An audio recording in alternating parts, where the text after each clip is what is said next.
الحمد لله رب العالمين، والصلاة والسلام على أشرف المرسلين سيدنا محمد النبي الأمي الكريم وعلى آله وصحبه أجمعين، وبعد. فللأسف الطعن في الدين ومحاربته لا يتوقف على الملاحدة وغير المسلمين وأعداء الدين، ولكن هناك أناس من جلدتنا ويتكلمون بألسنتنا، وهؤلاء أخطر من الأعداء على الدين، لأنهم يتزيون بزي المسلمين ويظهرون بمظهر الناصح الأمين، فيحسن الناس بهم الظن وينخدعون بهم، ويسمون أنفسهم بأسماء كثيرة: قرآنيين، ليبراليين، علمانيين، نسويات، وغير ذلك من المسميات. ولذلك علينا أن نحذر هؤلاء أكثر من غيرهم وننتبه لكلامهم. صرعت سمانة، مين علمنا الصلاة؟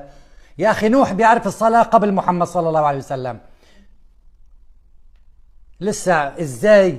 يعني فرجيني حديث واحد يقول لك قل سبحان ربي الأعلى وقل سبحان ربي الأعلى. حاجة كذب. هو الآن يطلب حديثا قال فيه النبي صلى الله عليه وسلم: قولوا سبحان ربي الأعلى، ولا بد أن نرد على كلامه ونأتيه بالحديث. فعن عقبة بن عامر قال: لما نزلت فسبح باسم ربك العظيم، قال رسول الله صلى الله عليه وسلم: اجعلوها في ركوعكم. فلما نزلت سبح اسم ربك الأعلى، قال: اجعلوها في سجودكم. ومعنى هذا الحديث أن النبي يقول لنا: قولوا في الركوع سبحان ربي العظيم، وفي السجود سبحان ربي الأعلى. وبذلك نكون قد أجبناه على طلبه. وهنا نطلب منه طلبا: هل أخبرتنا كم عدد ركعات الصلوات كالظهر والعصر مثلا من القرآن؟ هنالك دين عملي جاءنا بالتواتر اليومي. حاجة تكذب على الناس. كل إنسان شاهد أمه وأبوه كيف عبصلوا. حاجة تقول لي إزاي صلاة الفجر ركعتين؟ عم بناقشك بكتاب الله. حاجة تكذب. هذا السؤال هو ما يحبط دائما منكر السنة ويكشف أمرهم. هو قال أنه لا يأخذ بشيء خارج القرآن، وظل ينكر بأقسى العبارات على من يأخذ بسنة النبي صلى الله عليه وسلم. وعندما تسأله عن عدد ركعات الصلوات يقول بالدين المتواتر، ولكنه لم يوجد في القرآن. فلماذا تأخذ به؟ وهنا يظهر التناقض العجيب، ويظهر أن كل ما يقولونه هو محض زور وبهتان. فلو كنت تأخذ بالقرآن وفقط لن تستطيع أن تصلي، ولن تستطيع أن تحج، ولن تستطيع أن تزكي، يعني لن تستطيع أن تقوم بأركان الإسلام الأساسية. أليس هذا هدما للدين وتضييعا له؟ فما الذي يمنع أن نأخذ بالحديث إذا ثبتت صحته عن رسول الله صلى الله عليه وسلم؟ ألم يقل الله: وأطيعوا الله وأطيعوا الرسول؟ ألم يقل الله: فإن تنازعتم في شيء فردوه إلى الله والرسول؟ نرده إلى الرسول في حياته وإلى كلامه وسنته بعد مماته. والله يقول: وما آتاكم الرسول فخذوه وما نهاكم عنه فانتهوا. فلماذا تأخذون بالقرآن وتتركون السنة، مع أن الذي بلغكم القرآن هو الذي بلغكم السنة؟ ولكن هذا تمهيد لمن يأتي بعدهم، فهم يحاولون إسقاط السنة ثم يتجرؤون بعد ذلك على القرآن. وتذكر هذا الكلام جيدا. ما أنزل الله.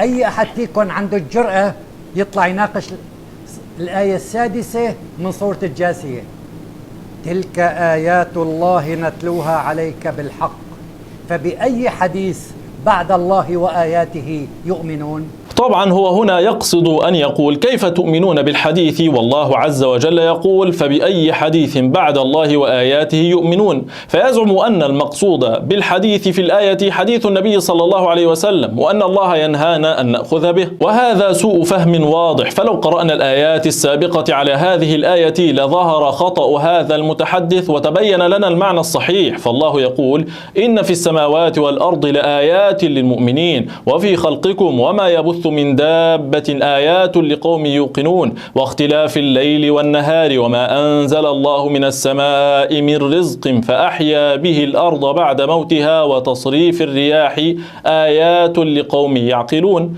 تلك آيات الله نتلوها عليك بالحق فبأي حديث بعد الله وآياته يؤمنون. فهذه الآيات توبيخ وتبكيت للمشركين لتكذيبهم بالقرآن. فيقول الله لنبيه: هذا القرآن هو آيات الله البينات البينات المحكمات، فإذا لم يؤمنوا بوضوحه فبأي شيء يؤمنون بعد ذلك؟ وليس هناك أي علاقة بين هذه الآية وحديث النبي صلى الله عليه وسلم من قريب أو بعيد، ولكن لقد أسمعت لو ناديت حيا ولكن لا حياة لمن تنادي. فكم كنا نتمنى أن يأتي الأستاذ بتحديات قوية، ولكن كل تحدياته ضعيفة، وضعف التحدي يدل على ضعف صاحبه. وما زلنا نطلب منه أن يأتي بعدد ركعات الصلوات من القرآن الكريم ولن يستطيع. يا أخي بقول لك ما في عذاب قبر، بتقول لي سؤال الملكين. طيب هلأ لما سيادتك أو أي أحد فيكم أي كلمة يقولها بيتشاهد، بيكفر، بيسب، بيلعن، أليس في ملكين عم بيسجلوا؟ ليش عم تكذبوا الله؟ طيب ما يلفظ من قول إلا لديه رقيب عتيد. فالحمد لله إذا أحد منكم تشاهد ملايين المرات، هالملكين سجلوا أنه قال أشهد أن لا إله إلا الله وقال ربي كذا وصام وصلى وكذا. هل كل هذا الأرشيف ينسف ليأتيك ملكين يقول لك استيقظ تعال شوف مين ربك؟ يا أخي أنا شو كنت عم بقول؟ وين الملكين سجلوا لي الكلام؟ مين هو نبيك؟ لا ما من هو نبيك. ماذا تقول في هذا الذي بعث فيكم؟ يقول الآن ما الفائدة من سؤال الملكين مع أن هناك ملكان كتبوا كل كلمة قلتها، والمسلم تشهد آلاف المرات وقد دون هذا من الملكين، وعندنا أرشيف هكذا يقول، وعندنا أرشيف بكل ما يقولونه. يعني ينكر سنة النبي صلى الله عليه وسلم وينكر غيبيات لا دخل للعقل فيها بعقله، ومع ذلك نقول له نعم دون كل كلام الميت ودون تشهده، ولكن أليس من الممكن أن يكون قال ذلك رياء؟ أليس من الممكن أن يكون منافقا؟ أليس من الممكن أن يكون عاصيا تاركا للصلاة؟ كل هذا ممكن ووارد، فالمؤمن الطائع عندما يسأل يجيب، أما غيره فلا يجيب. وقياسا على كلامه أنه ليس هناك أي فائدة من سؤال الملكين، لأن الملكان رقيب وعتيد قد كتب كل شيء. فنسأله سؤالا: ما الفائدة من الكتابة أساسا والله يعلم كل شيء ولا تخفى عليه خافية؟ وكذلك نريد أن نسأله سؤالا آخر من القرآن. الله يقول: يوم تشهد عليهم ألسنتهم وأيديهم وأرجلهم بما كانوا يعملون. فهلا أخبرنا الأستاذ ما الفائدة من شهادة الجوارح مع أن كل أعمالهم مدونة؟ وأيضا لماذا خلق الله الدنيا أساسا مع أن الله يعلم أهل النار وأهل الجنة قبل خلق الخلق أساسا؟ فالله عز وجل فعل كل هذا لئلا يكون للناس على الله حجة ولكي تقام الحجة عليهم. فنتمنى من الأستاذ أن يجيبنا على هذه الأسئلة، وهي متوافقة تماما مع قاعدته التي وضعها لإنكار سؤال الملكين. وصلى الله وسلم وبارك على سيدنا محمد وعلى آله وصحبه وسلم.